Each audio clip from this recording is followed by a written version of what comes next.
Alors, mesdames, messieurs, bonsoir. Bienvenue pour cette nouvelle rencontre du Book Club le matin pour cette année 2024. C'est notre première rencontre à Casa pour cette nouvelle année. Donc, j'en profite pour vous souhaiter une bonne année avec plein de lectures, de bonnes découvertes littéraires. Et ce soir, on a le plaisir d'accueillir Souad Jamei pour la présentation de son dernier livre, La version des faits.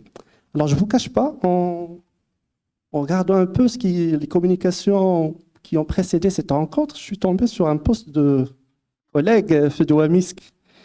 Je vais vous le lire et je ne sais pas ce que vous en pensez, mais moi, ça m'a un peu inquiété, pour rien vous cacher. Inquiété, intrigué, mais je suis impatient de découvrir. En tout cas, ça m'a donné vraiment envie de venir assister et de découvrir. Donc, je vais vous lire en 2 mots. Alors, lecteur et lectrices de Casa, rejoignez-nous pour découvrir des faits qui fument des joints et des princesses qui en ont marre de dormir et de supporter et de soupirer pour des princes pas toujours charmants, mais pas que. Bon, en tout cas, je vous le dis, ça m'a intrigué. J'espère que Fedoua et Souad vont nous expliquer un peu tout ça et nous faire voyager dans ces différents contes de fées. Donc, tout de suite, la parole est à toi, Fedoua.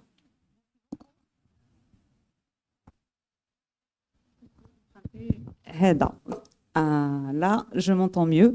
Merci beaucoup, Ali. Merci pour ce petit suspense supplémentaire.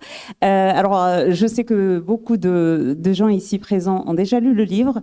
Et donc, on va se faire un plaisir de présenter le livre pour ceux qui n'ont pas encore lu. Et puis après, ouvrir le débat avec ceux qui ont lu. Et voilà. Alors, je vous souhaite la bienvenue à mon tour. Parce que ça compte beaucoup pour nous, au groupe Le Matin, parce que ça fait des années qu'on s'est impliqué pour la promotion de la lecture et de la littérature. C'est très important pour nous de voir qu'il y a toujours autant de lecteurs et on espère bien sûr plus. Merci aussi aux auteurs qui viennent, qui acceptent nos invitations, qui s'invitent parfois chez nous. Ça nous donne beaucoup de courage et ça nous rassure quant à la pertinence de notre engagement pour le livre et pour l'édition. Aujourd'hui, on va parler littérature et dans la littérature, il n'y a pas que les romans. Alors effectivement, beaucoup de présentations concernent les romans. Aujourd'hui, on va parler théâtre. C'est le père des arts, mais c'est aussi un genre littéraire à part entière. Et c'est un plaisir pour moi personnellement de découvrir des pièces de théâtre publiées parce que malheureusement, il y a très peu de pièces de théâtre qui sont publiées au Maroc. En général, ce sont des pièces écrites en atelier de dramaturgie entre un metteur en scène et des comédiens et des comédiennes. Mais on a de très rares textes écrits par des gens, par des dramaturges qui ne sont pas dans la pratique du théâtre. Ce qui n'est pas le cas de Souad, parce que Souad a déjà monté des pièces de théâtre et on va forcément la voir monter, c'est là très très rapidement. Et on a cette chance de pouvoir en parler comme objet livre avant d'assister à la version montée. Alors la version de faits, tout simplement, c'est une histoire où on va rencontrer on va parler fantastique déjà, et on va rencontrer des princesses, beaucoup de princesses. On va rencontrer des personnages de contes de fées. On va rencontrer aussi des personnages de littérature marocaine, des contes de fées orientaux et occidentaux, et tout ce beau monde se retrouvent dans un même monde pour eux. Ils vont communiquer entre eux pour une raison toute simple, c'est que la fée a fumé un joint. Et ça explique tout. Et pour planter un petit peu le décor, moi j'ai demandé, c'était pas prévu, mais j'ai demandé à Souad de lire avec moi un passage qui va vous expliquer un petit peu ce qui se passe.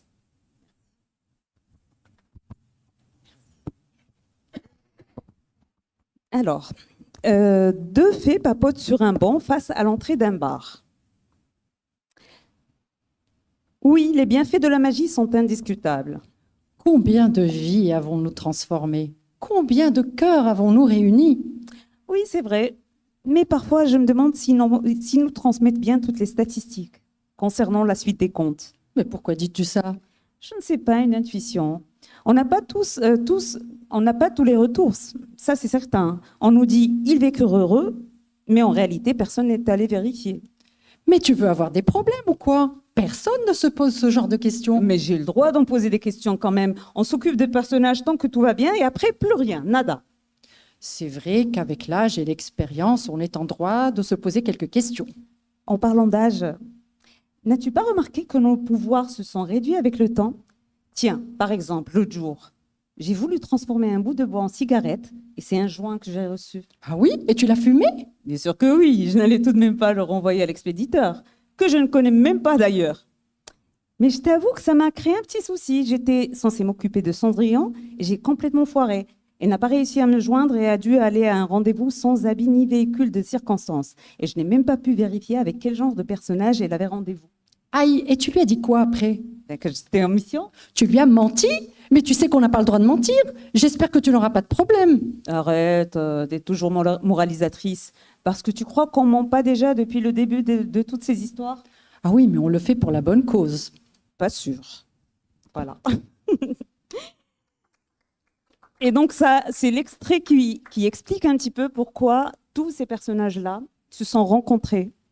Donc on va se retrouver dans une même scène, Scheherazade, Cendrillon, l'inspecteur Ali, Tayeb Hammam, Aïchaq Ndisha, Barbe Bleue, et voilà quoi. Et tous ces personnages-là vont rentrer en discussion et en interaction et dans un monde nouveau, dans un monde qui a ses propres codes, les codes contemporains, les codes d'aujourd'hui que nous vivons actuellement. Alors, ma première question, c'est justement, qu'est-ce qui a poussé Souad Jamei à écrire la version des faits, tout simplement? Bon, d'abord, j'avais envie de m'amuser.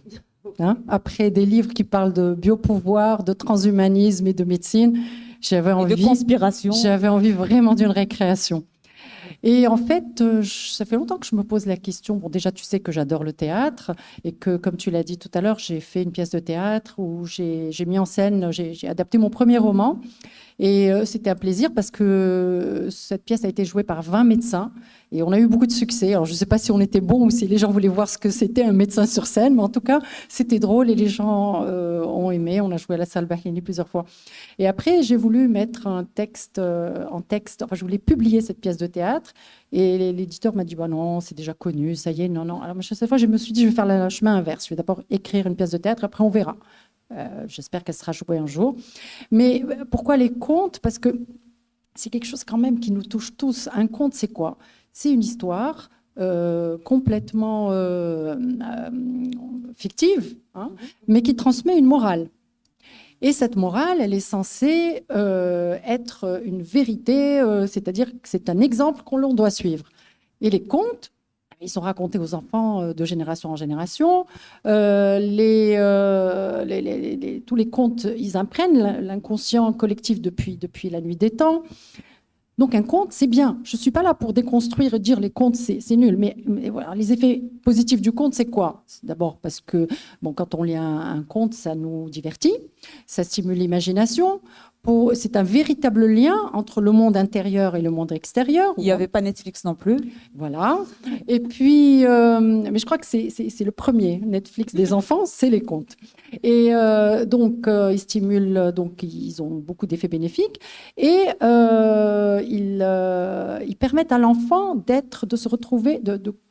C'est eux qui génèrent les premières émotions ressenties par l'enfant. Donc, ça a effectivement des effets bénéfiques. Et en plus, ils transmettent une morale. Mais la question qu'on se pose, c'est qu'il faut quand même un petit peu d'esprit critique, parce qu'il y a beaucoup de contes qui sont quand même... Il y a des histoires de féminicide. Barbe Bleue et Scheherazade, les Mille et une Nuits, c'est quand même au départ une histoire de féminicide.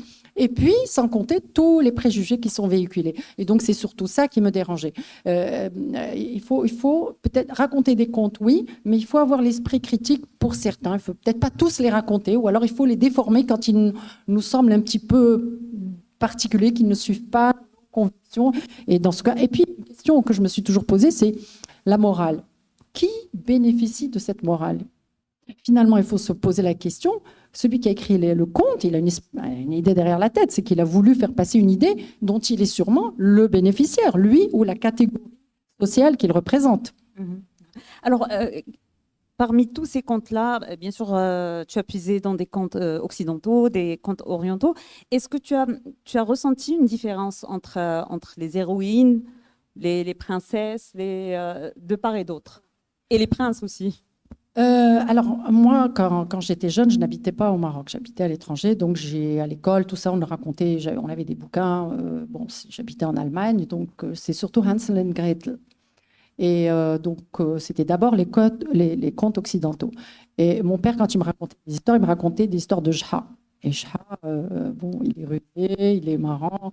Et ce n'est qu'après que j'ai connu les autres contes. Mais ce dont je me suis rendu compte, c'est que finalement, dans les contes orientaux, le personnage féminin était un personnage assez fort.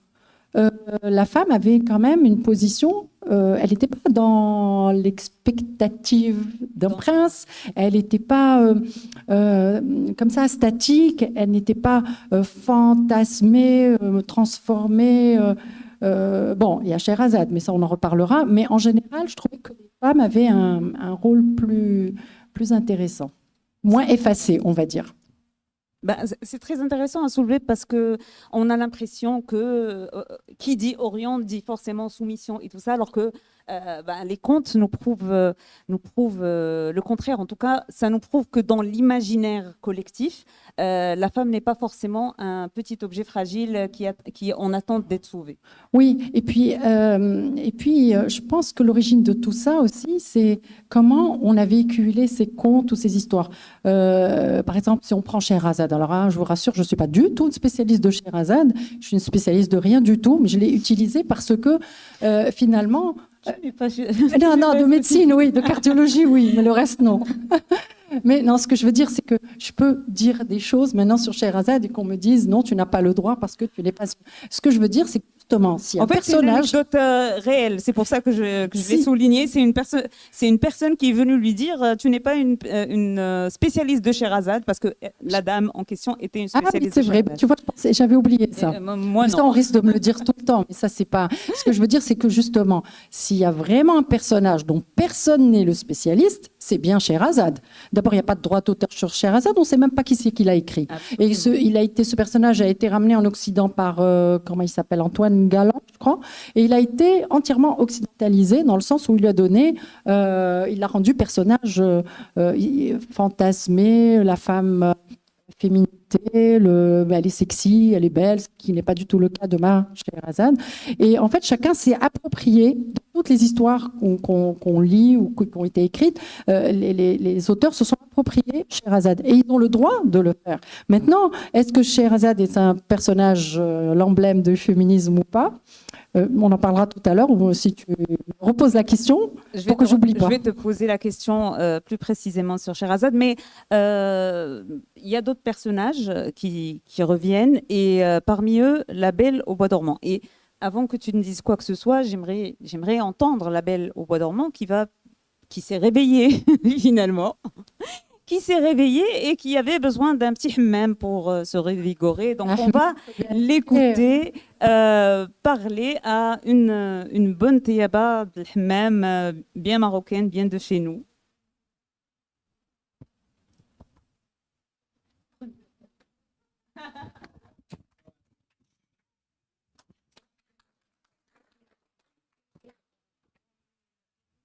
Bonjour, vous êtes bien Zahra? Oui, c'est moi.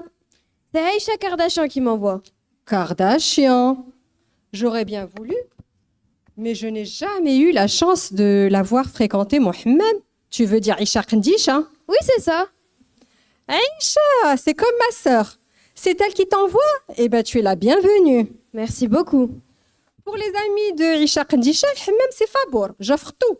C'est pour ton mariage? Comment ça, mon mariage? C'est le hammam pour préparer ta cérémonie de mariage? Ah, mais pas du tout. C'est pour nettoyer, défricher et c'est tout.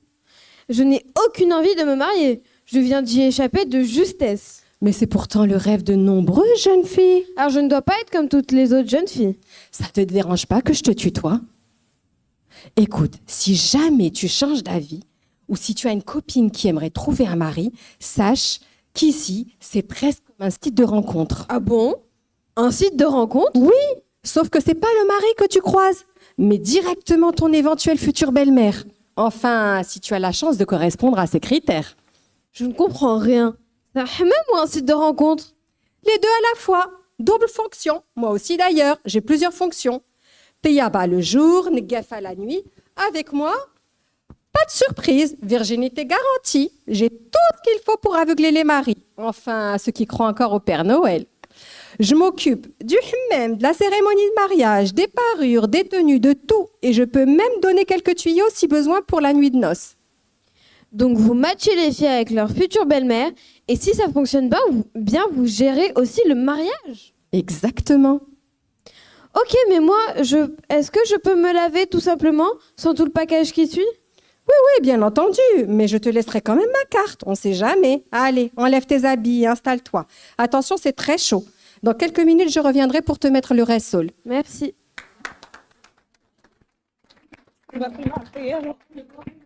Bravo, bravo. C'était Latifa Tayah, qui est écrivaine, elle aussi, tabarakallah alik. Et sa petite fille magnifique, Et Leila May. Leila May. Voilà. J'allais dire Meilila. C'est la fille d'une amie. Alors, là, on a entendu La Belle au Bois dormant. Et comme je disais tout à l'heure, la Belle au Bois dormant a fini par se réveiller. Elle s'est réveillée quand elle a senti qu'il y avait quelqu'un qui essayait de l'embrasser. Oui. Et donc, ce conte de fées, aujourd'hui, ne passe plus. Eh Parce ben, qu'elle oui. elle va partir se plaindre. Alors, avant que je raconte un peu ce qui va se passer, effectivement, elle va aller voir un inspecteur qui est en fait l'inspecteur du livre de Driss Shraibi. Ali, inspecteur Ali. Et le hasard a fait que hier, j'ai eu un petit échange avec la veuve de Driss Shraibi. Et elle me dit, et je lui dis, vous savez, j'ai emprunté un des personnages de votre mari, l'inspecteur Ali. Et elle me dit, mais je ne comprends pas. Qu'est-ce qu'il est allé faire? J'arrive pas à imaginer qu'est-ce qu'il est allé faire dans la version des faits. Je lui dis, je vous enverrai le livre et vous verrez. Et en fait, elle vient, la Belle au Bois dormant va se plaindre parce qu'il y a eu pour elle, il y a eu un harcèlement sexuel. Elle dormait, il y a un mec qui est venu l'embrasser et elle lui dit, alors l'inspecteur lui dit, et c'est un harcèlement de quel type? De quel genre? Elle lui dit, mais je ne le connais pas, le type, je dormais. Enfin, il y a beaucoup de jeux de mots et des quiproquos. Puis c'était une façon de mettre les personnages, c'est-à-dire je voulais des personnages d'Orient, d'Occident, mythiques, réels, du passé. Qui sont confrontés à des réalités actuelles. Totale. Absolument. Des réalités actuelles, un état du monde actuel et des valeurs actuelles finalement. C'est ce qui ressort le plus, c'est de dire que les personnages et les contes de fées ont besoin quand même d'être rafraîchis un petit peu et revus à la lumière de l'évolution du monde. Et donc, du coup, j'aimerais, si possible, que tu me donnes une petite... que tu me racontes en une phrase ou deux chaque personnage. Quel est le cliché que tu as relevé et qu'est-ce qui te dérangeait donc. Alors, on va commencer par Cendrillon, par exemple. Oui, alors, oui, non, je ne me suis pas livrée à cet exercice-là. Je vais le faire. Attends. Ouais. Alors, Cendrillon, c'est la fille passive qui attend que le prince charmant arrive. D'accord? Sauf que vous savez qu'il y a le syndrome de Cendrillon. Ça existe. Absolument. Le syndrome de Cendrillon, et peut-être que pas mal d'entre nous ont déjà été atteintes par ce syndrome, c'est le fait inconscient ou conscient d'attendre que quelqu'un vienne vous sauver ou vous s'occuper de vous. C'est ça le syndrome de Cendrillon. Sherazade. Et j'allais dire autre chose encore, mais ça va, sinon on ne va pas y arriver. On veut faire court et en même temps Sherazade, ne pas brûler un petit peu. Alors Sherazade, c'est la femme qui, par sa ruse, on reviendra sur le mot ruse, arrive à manipulée, on va dire. Et puis, c'est la femme belle, intelligente. Alors, dans mon livre, elle n'est pas belle. Elle est Ouais. voilà, D'ailleurs, on se pose elle est normale. automatiquement la- Elle est jalouse. Elle a tous les défauts que n'importe qui peut avoir à un moment dans sa vie. C'est normal. Absolument. Je l'ai démystifié, on va dire. Mais c'était le but, Ariel. Alors, Ariel, la petite sirène, c'est est-ce qu'il faut faire des sacrifices par amour? C'est une question très importante, ça, dans la vie de tout le monde. Elle n'a pas sacrifié. Donc, elle a n'importe sacrifié, quoi. Elle a sacrifié voilà, sa vie dans l'eau en tant que princesse, sa condition. sa condition, sa voix. Elle a Mhm. perdu sa voix. Et tout ça pour un mec après qui la laisse tomber parce qu'en fait, il était amoureux d'une sirène, pas d'une jeune femme qui a 2 jambes Et pas de voix. et pas de voix et de sexe indéterminé encore parce que elle Alors a fait- justement, ça c'est là où je voulais en venir, c'est la question de l'identité sexuelle et du choix de qui elle voudrait, parce que Ariel va devoir partir chez le médecin pour décider en fait quel sexe elle. Ben oui, parce que quand tu as une queue de poisson et que tu es sirène, et que le chirurgien te fabrique des jambes, alors il lui dit tu peux pas choisir encore le sexe parce qu'il faut que tout cicatrise. Et puis elle réfléchit, elle pose des questions aux gens qu'elle rencontre, elle veut savoir si c'est mieux d'être une femme ou un homme parce qu'elle n'a pas encore choisi. Et elle doit se dépêcher parce qu'elle a besoin de ses papiers. Et le mec de l'état civil veut pas l'inscrire parce que il n'y a pas de case neutre. Donc c'était un petit peu aussi pour parler de tout ça. Le faux prince charmant. Ah, le faux prince charmant, je l'aime beaucoup. Alors, en fait, Cendrillon, elle est inscrite sur Tinder. Et c'est le premier mec qui lui a répondu. Et donc, ils Et chattent qui se ensemble. fait passer Et par. en fait, je ne sais pas si vous vous souvenez, il y a 2 ou 3 ans, il y a eu le faux prince de Tinder. C'est une histoire vraie. Ouais. Le mec qui a arnaqué, il s'est fait passer pour un prince milliardaire et il faisait croire aux femmes qu'il était amoureux et qu'il avait beaucoup d'argent et qu'il les gâtait au début. Ensuite, il leur prenait tout leur fric. C'est une histoire vraie. Mais il y a beaucoup de femmes. Je suis sûre que tout le monde connaît quelqu'un dans son entourage qui s'est déjà fait berner de cette façon. Et donc, moi, ce que je voulais, c'était surtout un dialogue entre le vrai prince de La Belle au bois dormant, qui est d'une naïveté, qui est un vrai prince charmant, mais complètement à côté de la plaque. Aucune expérience avec les femmes, et le dialogue avec ce faux prince qui lui explique que c'est pas comme ça qu'on drague, que c'est pas comme ça actuellement qu'on peut arriver à. Donc c'est un dialogue qui me plaît beaucoup, celui-là. Jafar. Alors Jafar, il veut changer de sexe parce qu'il en a marre qu'on le prenne toujours pour un rôle de méchant, et il se dit si je suis une femme, on va plus me demander de faire le méchant dans les contes, voilà. Et Aïcha Kondisha. Alors, Aïcha Kandisha, c'est la femme accomplie, qui n'a besoin de personne, qui est un peu volatile. Dans la pièce, on la voit pas beaucoup. Elle est, La Belle au bois dormant la croise, elle se trompe, elle dit que c'est... Enfin, il y a le jeu de mots avec Aïcha Kardashian, parce qu'elle n'arrive pas à retenir Kandisha, mais Kardashian, elle arrive. Ça aussi, c'est un petit clin d'œil à un nom qu'on connaît tous, mais qui finalement a fait quoi? Je sais pas. Enfin, je veux dire, la notoriété, elle est due à quoi? C'était des petits clins d'œil comme ça. Mais Aïcha Kandisha, c'est un personnage fort de chez nous. Mais c'est à toi que je poserai la question, parce que toi, tu connais bien Aïcha Kandisha. Je la connais pas. Tu as écrit, enfin, tu avais une... mais dis-nous. Non, c'est pas le moment. Alors, la Tayaba.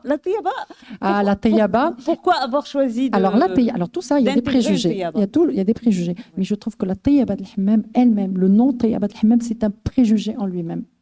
Et je trouve ça dégueulasse parce que c'est une femme qui travaille, c'est une femme qui communique, qui a une plaque tournante dans la société. Et il ne faut pas voir que les mauvais côtés. Elle a rendu beaucoup de services. C'est une femme qui gagne sa vie. Et dans mon livre, c'est une vraie femme chef d'entreprise. Elle fait des affaires et voilà, elle réussit bien. Pour moi, j'ai pas vu de cliché. Pour moi, j'ai vu surtout un personnage liant un petit peu. Oui, liant, mais tu sais bien que quand on dit Edi Bhal Tayaba al-Hammam, c'est un peu Ouais, péjoratif. c'est péjoratif. Et je voulais lui rendre un petit peu on va dire sa dignité, voilà. Ouais. Et puis, il y a Barbe Bleue. Ah, Barbe Bleue. Alors, dans le livre, les hommes, un préjugé, c'est qu'il y a un préjugé aussi qu'on dit Absolument. tous les hommes sont des séducteurs. Eh ben non. Ça aussi, c'est pas sympa pour les mecs parce que c'est pas vrai.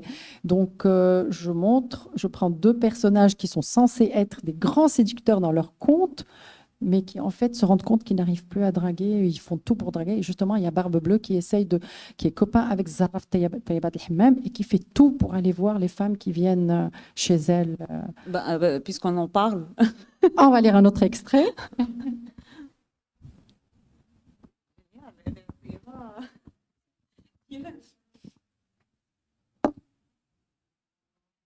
Bonjour Zahra. Bonjour Barbe Bleue, que fais-tu là? Que veux-tu encore? Je cherche ma clé, j'ai dû la faire tomber hier dans le hammam. J'aimerais entrer la chercher. C'est le bhallek, c'est le jour des femmes aujourd'hui. S'il te plaît, c'est important. C'est la clé d'une chambre secrète et si jamais quelqu'un la retrouve avant moi, je risque d'avoir de gros soucis. C'est toi le gros souci. Tu crois que je n'ai pas compris ton manège? Tu t'arranges toujours pour laisser traîner tes clés, pour attiser la curiosité des femmes et les inciter à ouvrir ta chambre secrète. On la connaît, ton histoire. N'oublie pas que je suis un bon parti et que je ne cherche que des histoires sérieuses. Dis-moi juste qui sont les femmes présentes aujourd'hui. Te voilà bien curieux. Je croyais que la curiosité est un défaut que tu combattais avec force. La curiosité, malgré tous ses attraits, coûte souvent bien des regrets. C'est bien toi qui n'arrête pas de répéter cette phrase? Non, c'est Charles Perrault et il a raison. La curiosité est un défaut bien féminin, hélas. Féminin peut-être. Moi, je ne le vois pas comme un défaut, mais plutôt comme un signe d'intelligence. Tu comprends donc pourquoi j'ai l'intelligence de vouloir voir les femmes qui sont dans ce hammam. La vérité cachée attise l'intérêt. Et les femmes dévêtues aussi, visiblement. Allez, laisse-moi juste entrebâiller un peu la porte. Jamais. Va-t'en. Je ne veux pas avoir de problème et en plus, je ne te fais pas confiance. On dit que tu fais disparaître toutes les femmes que tu fréquentes. Je tiens à la bonne réputation de mon entreprise. Alors va draguer ailleurs, s'il te plaît. Mais les gens racontent n'importe quoi.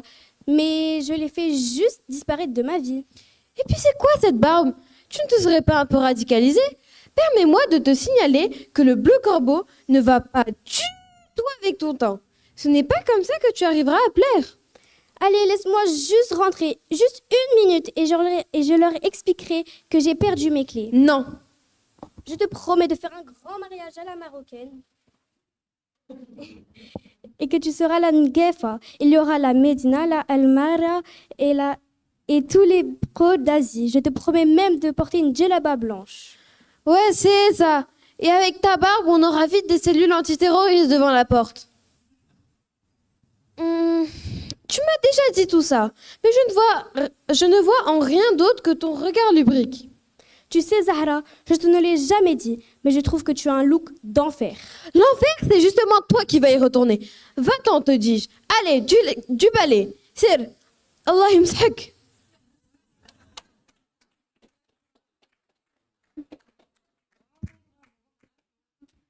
Non, mais je rêve. Il y en a qui feraient n'importe quoi pour assouvir leur envie. Leur seule obsession, c'est d'entrer là où il ne faut pas. C'est dingue. Plus tu leur interdis, plus ils veulent y aller. Et si tu tournes la tête 1 seconde, ils en profitent pour se faufiler. Parfois même, ils s'imposent. Et les conséquences, tu te retrouves seul à les assumer. Bref, alhamdoulilah, je suis là pour veiller au grain.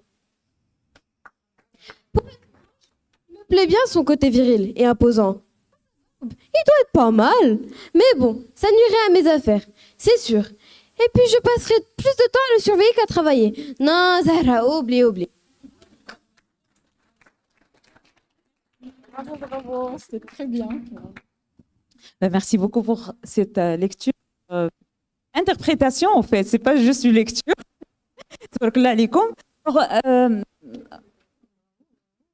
Non, c'est magnifique. Oh, en plus de ça, ça voit que ça plaît à un public jeune, donc ça t'encouragerait à partir dans des écoles et tout ça, c'est top. Alors, il s'agit là d'une tentative de déconstruire des clichés à la lumière, bien sûr, de l'évolution du monde, des valeurs actuelles et tout ça.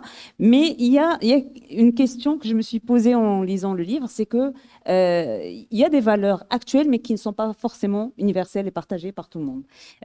Dans la version des faits, il est, par exemple, question de fluidité des genres, d'orientation sexuelle. Est-ce que c'est quelque chose qui t'a posé problème pendant l'écriture ou tu n'y as pas du tout pensé? Poser un problème dans quel sens? Pour l'écrire, tu veux dire?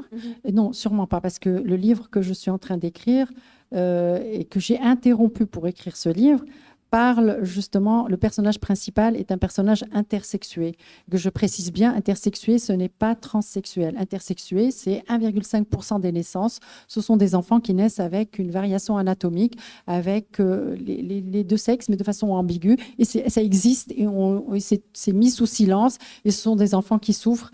Et moi, j'ai choisi un personnage qui le vit bien parce que c'est une star, c'est quelqu'un, c'est un ébéniste, c'est un artiste connu et j'en ai fait mon personnage principal. Donc, avant d'écrire ce livre qui est actuellement en correction, j'ai écouté des forums, j'ai regardé des séries, j'ai regardé des films, j'ai lu là-dessus. Je connais tellement bien le problème que tout le reste me paraissait, on va pas dire plus léger. Je trouvais que ça, c'était quelque chose d'incontournable. Quand tu nais avec une anomalie, tu ne peux pas la contourner. Mais en même temps, qu'est-ce que tu fais? Tu es obligé de choisir un genre avec lequel tu vis. Mais tu peux ne pas être perçu. Tu peux être perçu comme un homosexuel. Et c'est une façon de t'adapter alors que tu es né avec une anomalie. Je voulais qu'il y ait une reconnaissance de ces choses-là. Donc non, je n'ai eu aucun problème à écrire ça. Moi, j'ai trouvé ça très léger. C'est juste penser... Ouais. non, je ne parle pas de légèreté, mais je parle par exemple quand on va parler d'Ariel qui va... Eh ben, elle n'avait pas de jambes. Elle avait pas, qui voilà. hésite justement à avoir un sexe. Jafar qui va changer carrément de sexe. Je ne sais pas moi. Ces questions-là, par exemple, pour une pièce qui s'adresse au public marocain, est-ce que ça t'a effleuré l'esprit à un certain moment? Bien sûr. D'ailleurs, quand j'ai réécrit, je ne devrais pas le dire parce que ça montre que je me plie au... J'ai réécrit cette pièce pour le théâtre et je n'ai pas mis la scène chez le chirurgien. Parce que la scène se passe dans la salle d'attente d'un chirurgien et la petite sirène et Jafar discutent ensemble. Après, j'en ai parlé à un metteur en scène qui l'a lu. Il m'a dit ah ben non, moi cette scène, je la veux si jamais on fait la pièce de théâtre. Donc, tout ça, c'est la façon... Étant donné qu'on parle de tout, mais avec dérision, je pense qu'avec dérision, tout passe. Alors, justement, ça me donne l'occasion de poser la question suivante, c'est l'humour. Est-ce que c'était un choix inhérent à ton style, ta façon d'être, ou alors c'était une volonté de faire passer le message sur des sujets qui peuvent fâcher ou déranger? Oui, les deux. Déjà, dans mon premier livre, c'est peut-être le seul que j'ai fait qui est drôle, c'est que je voulais pointer du doigt toutes les anomalies de notre société en passant par la salle d'attente d'un médecin et en tournant tout en dérision. Et je trouvais que ça passait bien, les gens ont bien accueilli ça, tu vois. Et moi, j'aime bien rire. C'est une façon de réduire un peu nos angoisses. Je trouve que c'est important, le rire. Et on peut très bien parler de choses sérieuses en souriant. C'est pas pour ça qu'on n'en donne pas l'importance qu'on lui donne pas l'importance qu'elle mérite. Mais dans le conte, tu peux ne pas rire, mais dans le théâtre, moi, je trouve que les gens doivent passer un bon moment. Et puis, l'avantage du théâtre, c'est que tu peux exagérer, défigurer, caricaturer. Tu peux tout faire. Et puis, y associer de la dérision, tout passe. Peut-être que je pense que je me suis bien amusée en l'écrivant, c'était le but. Mais ça se transmet. J'espère. Oui. Alors, cette prise de conscience un petit peu universelle, tout le monde qui est en train de revoir cet héritage de contes fantastiques, c'est une mouvance internationale. Même Disney, par exemple, ont commencé à créer des personnages de femmes fortes, émancipées, de personnages justement d'orientation sexuelle différente pour être un peu plus inclusifs. Est-ce que... pardon. Alors moi, ma volonté, c'était pas d'être inclusif, hein. C'était vraiment parce que c'est des sujets pas d'actualité, mais j'ai croisé des gens qui ont ce genre de problème. Je peux pas les ignorer. Oui, non, je suis complètement d'accord. Ma question, c'était est-ce que tu penses déjà, avec le travail qui a été fait depuis quelques années déjà, il y a un impact réel sur la jeune génération, que ce soit à l'échelle mondiale, mais surtout chez nous, au Maroc? Oui, mais alors il ne faut pas tomber aussi dans l'exagération parce que je trouve aussi qu'il y a un effet de mode qui me dérange. Parce que tu as beaucoup de jeunes aussi qui se posent certaines questions parce que ça fait bien de se poser ce genre de questions. Il y a beaucoup d'amalgame aussi. Hein. Je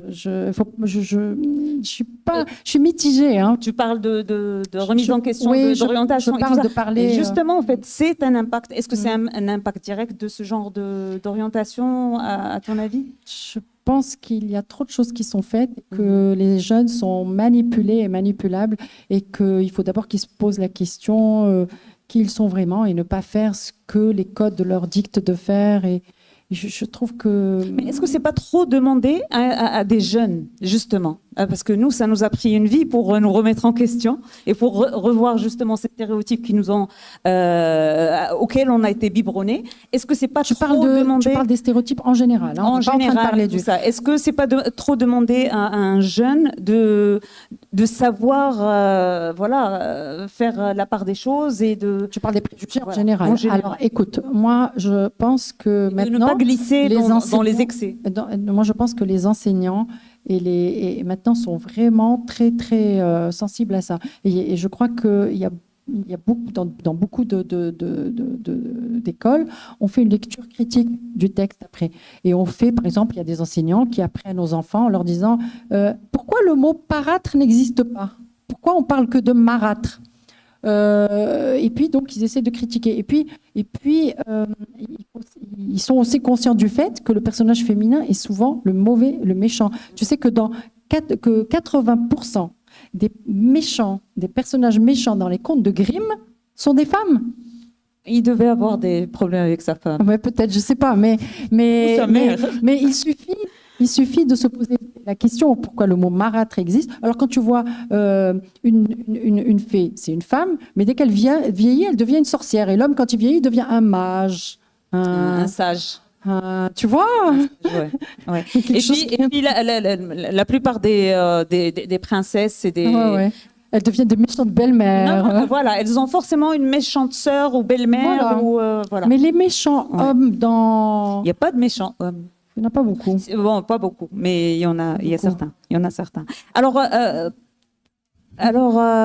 Souad a déjà écrit un roman d'anticipation. Encore un exercice difficile. Si tu devais écrire un roman d'anticipation sur la condition des femmes dans 20, 30, 40 ans. Bon, c'est pas ma spécialité non plus, la condition des femmes. Hein. Est-ce que c'est une dystopie ou une belle histoire? Moi, j'espère que ça sera une belle histoire, pas une dystopie, parce qu'il y en a eu déjà beaucoup des dystopies avec des femmes. Hein. La Servante écarlate. Non, moi, je suis quelqu'un de positif. D'ailleurs, mes livres se terminent toujours très bien. Je suis optimiste parce que je vois comment les femmes, d'abord, elles lisent plus, la preuve. Merci aux messieurs qui sont là. Absolument. Il ne faut pas se sentir visé. Non, mais je trouve super. Les hommes qui sont là sont forcément... Un homme qui lit est forcément un homme bien. Moi, j'en suis persuadée. Et je pense que les femmes sont en train de prendre beaucoup de place. Déjà en médecine. Ouais, en médecine. Absolument. C'est une population qui s'est féminisée, mais les facs de médecine, c'est bien en Europe qu'au Maroc, 70% c'est des femmes et 30% des hommes. Je m'inquiète beaucoup pour l'avenir des hommes. Je crois qu'ils ont une grosse pression. Et d'ailleurs, pour revenir à la pression, ce qui me dérange dans les contes aussi, c'est qu'on mette une pression Absolument. trop forte sur les hommes. Tout à fait. Hein? Ça, c'est pas normal non plus. Un homme ne doit pas pleurer, c'est le grand chevalier, c'est lui qui va sauver, c'est lui qui va monter, sauver la princesse qui est dans sa tour. C'est lourd à porter si vous racontez ça à un petit garçon. Alors justement, au Maroc, on n'a pas des histoires de princesses et de princes. On a Heina, on a Sherazade, on a des personnages quand même où il n'y a pas cette confrontation c'est vrai. énorme entre l'homme qui sauve et la jeune femme qui attend. Est-ce que finalement, c'est pas positif de revenir vers des choses plus locales? Finalement, notre héritage, il est moins misogyne. Oui, tout à fait. C'est la conclusion que j'ai tirée. Tu as tout à fait raison. Et alors, en parlant des contes, justement, pour passer à un autre territoire, tu vois, on a parlé d'hommes-femmes dans les contes et dans les Orient et Occident. Et moi, ce que je trouve extraordinaire, c'est les contes d'Afrique, et surtout les contes maliens. Tu sais, la morale, elle est transmise. Mais ce ne sont pas des personnages. Pour ne pas vexer les gens, pour ne pas blesser les égos, eh ben, ce sont des animaux. Et moi, je trouve ça pas mal de faire passer des émotions ou des histoires, des morales à travers les animaux.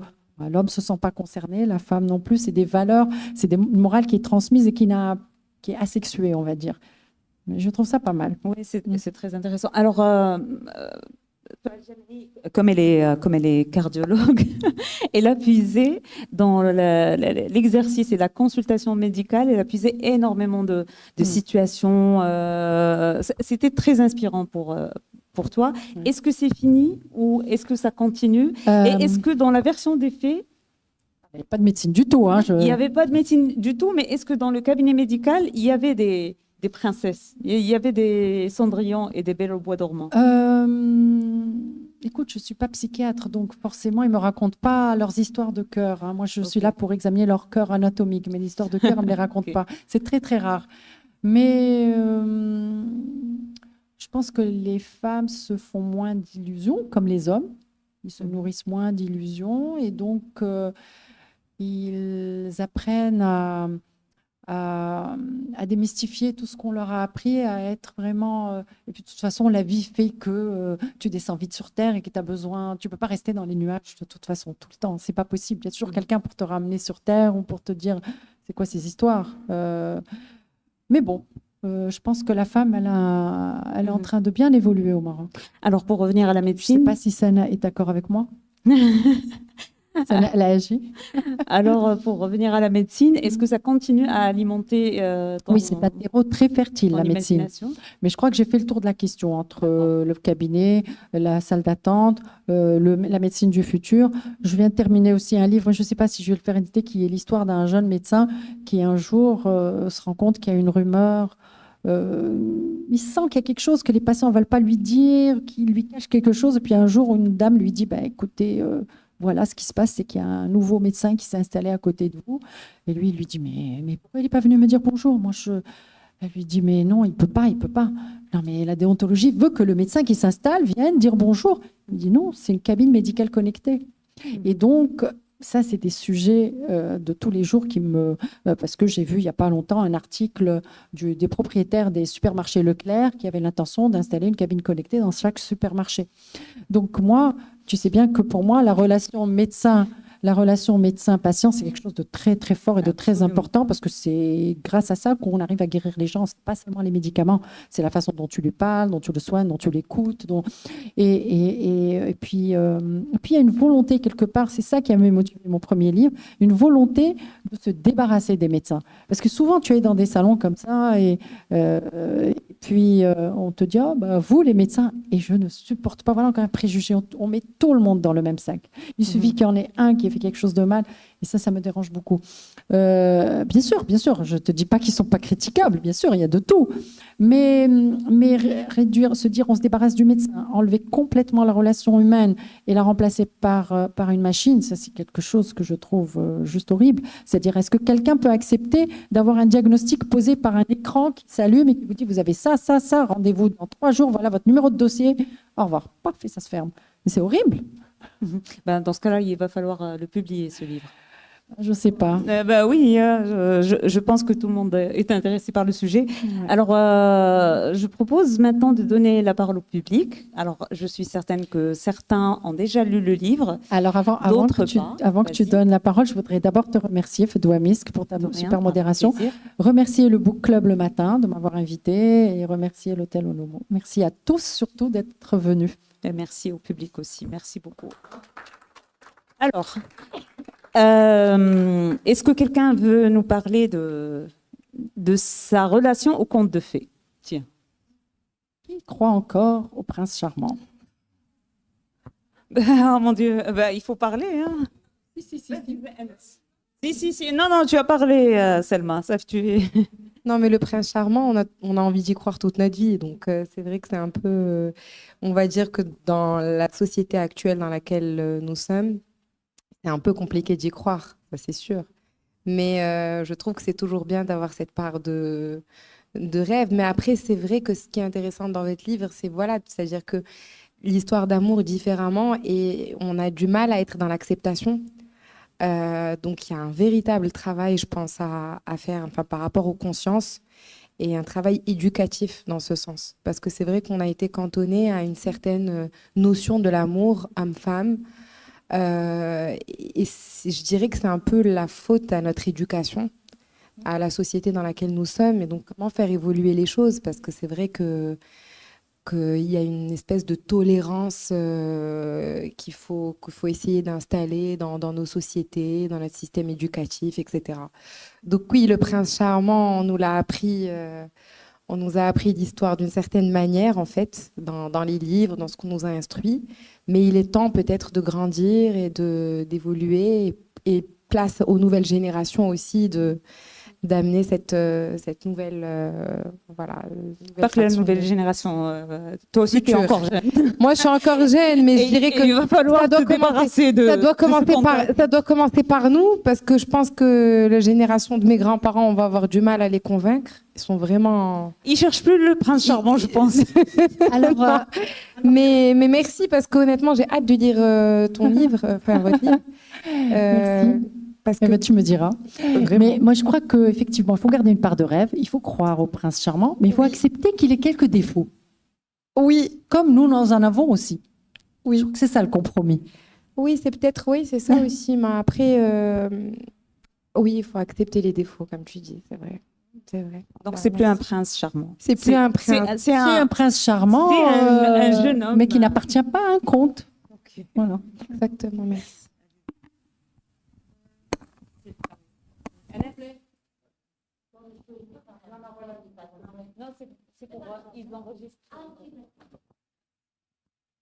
Ok, merci.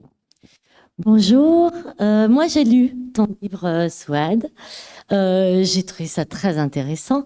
Et pour rebondir sur ce que tu disais, Selma, je trouve que c'est même au-delà du prince charmant, je trouve que ce que ça remet en perspective, c'est surtout le bonheur individuel. C'est-à-dire que est-ce que on a besoin d'être marié, d'avoir beaucoup d'enfants pour avoir réussi sa vie? Parce que c'est ça, tous les contes de fées finissent par, enfin en tout cas en Occident, les contes de fées occidentaux finissent par ils se marièrent et eurent beaucoup d'enfants. Et en fait, eh ben, je trouve ça super intéressant dans ce livre-là qu'on nous dise, c'est peut-être pas une fin en soi, c'est-à-dire que le bonheur, on peut peut-être le trouver ailleurs que dans le couple, la famille, les enfants, voilà, le rôle de mère et d'épouse finalement. Du point de vue de la femme et du point de vue de l'homme, de celui qui fait chauffer la marmite et qui va travailler pour ramener de l'argent à la maison pour que madame et les enfants aillent bien. Enfin, je veux dire, tout ça, c'est ça, je pense, surtout qui est intéressant dans ce livre-là. C'est comment on aspire au bonheur, peu importe qu'on soit princesse ou prince charmant ou homme, femme, enfin peu importe quoi. Et voilà, je trouvais ça intéressant. Merci beaucoup.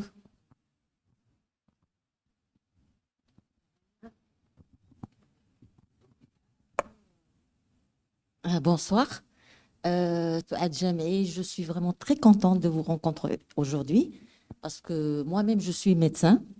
Et il y a quelque temps, j'ai lu votre livre et j'ai mis mes impressions sur ma page et sur votre page. Je vous ai contacté d'ailleurs, docteur Siham. C'est votre nom? Siham, oui. Super. Et je suis vraiment très heureuse de vous rencontrer aujourd'hui. Voilà, je voulais vous dire que j'ai un penchant pour l'écriture, la littérature au féminin, émanant surtout de femmes médecins, parce que moi aussi j'écris à mes heures perdues, si je peux dire ça. Et puis je pense que la femme médecin, enfin le médecin en général, il vit, il rencontre tellement d'expériences dans sa vie qu'un jour il a envie de retranscrire tout ça. Vous avez dit tout à l'heure que vous examinez uniquement les cœurs de façon physique, mais ça ne peut pas être vrai. C'est secret médical. Secret médical. On nous raconte tellement de choses qu'un jour, il y a un trop-plein qu'on a envie de le dire à tout le monde, le retranscrire. Voilà, ça d'une part. D'autre part, Voilà, j'ai trouvé votre écrit vraiment épatant. Il y a un mélange avec subtil et très intelligent de ce qui est réel et fantastique, de ce qui est sérieux et comique. Et puis vous êtes médecin, vous avez su disséquer vos personnages, vous les avez déconstruits, reconstruits, vous leur avez donné une deuxième vie, une deuxième chance, une deuxième dimension, Oui, c'est et ça. puis de façon qu'ils soient porteurs de messages. Voilà. De tout ce qui les a plombés pendant des siècles. Et si vous permettez, je vais vous lire un petit peu ce que j'avais écrit quand c'était tout chaud, parce que je n'ai pas eu le temps de relire. Voilà. Le roman de Souad Jamé est une comédie théâtrale où on prend plaisir à rencontrer des personnages, surtout féminins, qui ont peuplé notre enfance, adolescence et même notre âge adulte, à travers des contes magiques. Shahrazad, Cendrillon, La Belle au bois dormant, Aïcha Kandisha, l'inspecteur Ali, et j'ai précisé Driss Rabi parce qu'il n'y a pas beaucoup de gens qui le connaissent, les fées, les genoux, les princes, etc., dans un univers fantastique où s'intriguent Orient et Occident. Mais la magie de la plume de l'autrice s'opère quand elle les sort de leur rôle ancré dans notre imagination, excusez-moi, ébranlant tous les stéréotypes pour leur insuffler de nouvelles missions plus rationnelles, plus combatives, libérant leurs rêves et leurs vœux, en les incitant à se poser des questions existentielles. On a la vive impression que tous ces personnages renaissent de leurs cendres, leur conscience est recréée dans la simulation, et tels des avatars ou des intelligences artificielles, ils réécrivent leur propre histoire, une déconstruction des clichés, surtout sur la femme. Souad Jamé réveille notre conscience du monde des bisounours où on se complaisait, à travers des dialogues imprégnés d'humour et d'incongru. L'autrice prend un malin plaisir à contrôler et détourner ses personnages et j'ai pris un malin plaisir à la lire. Vivement la mise en scène théâtrale. Merci beaucoup, madame. Alors, j'ai une question comme ça qui me vient à l'esprit juste. Pourquoi il y a surtout des femmes dans les contes de fées? Pourquoi ça s'adresse jamais à un homme? Pardon, désolée. Ben, formule-la comme toi, tu voudrais la formuler. Tout d'abord, merci beaucoup. C'est super de vous écouter toutes les deux, enfin toutes. Alors, c'était ça ma question en fait. Dans les contes de fées, en tout cas européens, la plupart des héroïnes sont des femmes, des jeunes filles. J'ai l'impression que chez nous, alors si on prend les Mille et une nuits, oui, c'est écrit par une femme, mais la plupart des héros, je crois que c'est des hommes. Je n'ai pas envie de dire de bêtises. Alors, à votre avis, pourquoi ? Et à qui sont-ils donc adressés? Alors, les contes de fées européens, et disons, si les Mille et une nuits, vous voulez penser que c'est des contes, considérer que c'est des contes de fées, à qui ils sont adressés aussi? Ouais, je me suis posé la question parce que, et j'y ai trouvé ma propre réponse. C'est que je me suis dit, quand j'ai dit tout à l'heure à qui profite la morale, eh ben, ceux qui ont écrit ces contes-là sont tous des hommes, pratiquement. En tout cas, les contes occidentaux, les frères Grimm, en tout cas, qui sont quand même... Voilà. Non, ils les ont écrits, pas transcrits, je crois, Grimm. Ah oui, alors c'est des contes, oui, c'est vrai, parce que la plupart, même les contes des Mille et une nuits, c'est des contes sur lesquels on a rajouté millefeuilles, c'est comme des millefeuilles, ils se sont rajoutés beaucoup d'histoires après, transformées. Mais je pense que c'est le fantasme de ceux qui l'ont écrit, d'avoir des femmes soumises, gentilles, et c'est peut-être aussi une façon détournée, pas très fine, pas très subtile, de dire aux autres, voilà, vous devez être comme ça, obéissante, bonne ménagère, gentille, pas curieuse, pas ceci, pas cela. Comme ça, vous trouverez le prince charmant. Je pense. Non? Possible. Je sais pas, mais finalement, les morales, même les morales de tous ces contes, si on les prend une à une, est-ce que ce sont vraiment des morales qui servent aussi la femme? Non? Non. Ben non. Voilà. Mais c'est marrant que ça tourne toujours autour du rôle de la femme justement dans le couple. Alors et dans justement, tout à l'heure, je voulais parler, justement, on n'a pas parlé de Sherazade. Moi, je voulais dire justement que pour les Occidentaux, Sherazade, c'est la femme fantasmée, comme j'ai dit tout à l'heure, tout le monde se l'est approprié. Mais oui, mais pour certains, je parle des écrivaines, surtout féministes, dans le monde arabe. Pour certaines, elles représentent la femme féministe, comme pour Fatima Mernissi ou pour Assia Djbar, qui la considère comme rusée, donc intelligente. Oui, oui. Oh ben, il y a beaucoup. Absolument. Alors que d'autres féministes arabes, comme Fouzia Zouari, la Tunisienne, qui a écrit un essai qui s'appelle... alors, elle n'a pas écrit « J'ai tué Sherazade », elle a dit « Oui, pour en finir avec Sherazade ». Son livre s'appelle « Pour en finir avec Sherazade ». Et l'autre, la Libanaise Joumana Haddad, qui a écrit « J'ai tué Sherazade », carrément. Et parce qu'elle considère que amadouer un homme par la parole... Eh ben, ce n'est pas du féminisme. Et là, on revient encore à la ruse et à la manipulation. Moi, l'un des préjugés, ce qui me dérange le plus, c'est que quand on parle de ruse quand on parle de ruse, quand il s'agit d'une femme, on considère que c'est de la manipulation, et quand c'est un homme, on considère que c'est un grand stratège. Et c'est de l'intelligence. Et de l'intelligence. Et la curiosité, qui est considérée comme un signe d'intelligence, est considérée comme un défaut quand elle vient d'une femme. J'exagère peut-être, mais en général, c'est ce qu'on trouve dans les contes. Parce que Barbe Bleue, voilà, il a tué ses femmes pour la seule raison, c'est parce qu'elles sont curieuses. Absolument, absolument. Je pensais que tu me faisais un signe depuis tout à l'heure pour parler. Alors, est-ce que vous avez d'autres questions, des commentaires? Oui, ok, petit Sam. Attends, micro. Une seconde. Il est en train d'arriver. Tu vas rien dire, voilà, tu peux dire ton point de vue. Alors bonjour, merci.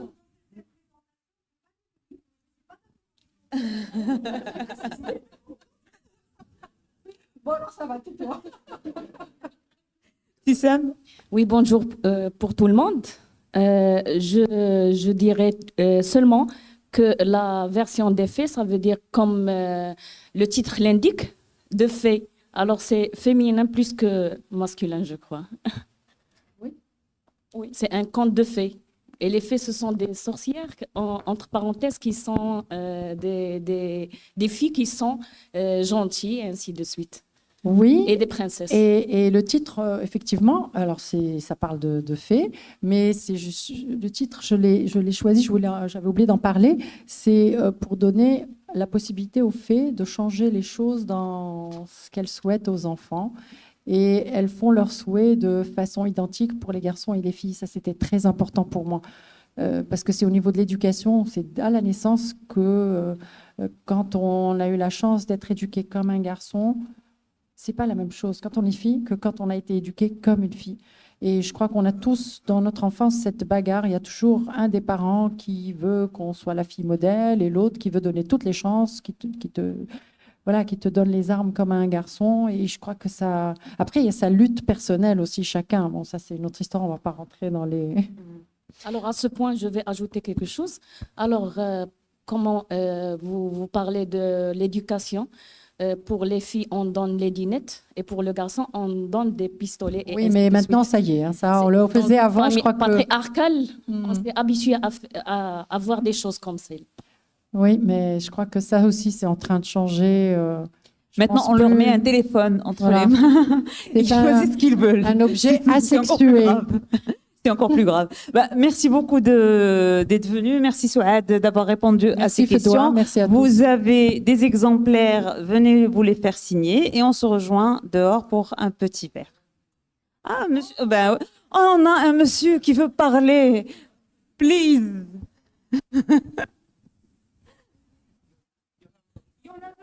Ils sont toujours derrière à attendre. Voilà. Normalement, je suis fier d'être là. Je m'excuse de parler en arabe un peu parce que je sais bien pourquoi je vais parler en arabe. سيداتي في الواقع أحتار هل أقول دكتورة أم الكاتبة أم الموثقة للتراث، لأنك تجمعين هذه الأشياء في مؤلفك هذا. المؤلف له توجيه خاص وعام، ولكن الدبلوج والقلادة التي يضعها هذا الكتاب هي أنه جمع من تراث محلي وطني وتراث أجنبي كذلك. هذا هو اللي تيخليه جميل جدا. إنما أتمنى أن تهتموا بالترجمة إلى اللغة العربية. لماذا؟ لأن 70% من الأمهات، من المواطنين كاع، ما نقولوش غير الأمهات حتى لا أكون قاصح، من المواطنين هم معربون، وكتبقى ديك 30% النساء أكاديميات كذا إلى آخره. وشكرا لك مرة ثانية. شكرا يا سيدي. هذا هو. وسامحي لي إلا جاوبتك en français. Non, bien sûr. Je suis bilingue, madame. Oui, vous avez de la chance. Je n'ai pas la chance d'être. Je suis bilingue en parlant, mais en écrivant non, parce que j'ai pas vécu au Maroc et que j'ai quitté le Maroc quand j'avais 6 ans et que je regrette beaucoup de ne pas manier la langue arabe aussi bien que vous. Mais vous savez, quand on écrit un livre, notre rêve, c'est qu'il soit traduit en arabe. Bien sûr, on le sait très bien. On le sait très bien. Et c'est une demande qu'on fait toujours aux éditeurs. Inch'Allah, j'espère qu'ils le feront, surtout pour celui-là. Parce que peut-être même déjà, ça serait extraordinaire. Parce qu'il se prête plus à déjà. Merci beaucoup, Assidi, pour votre commentaire.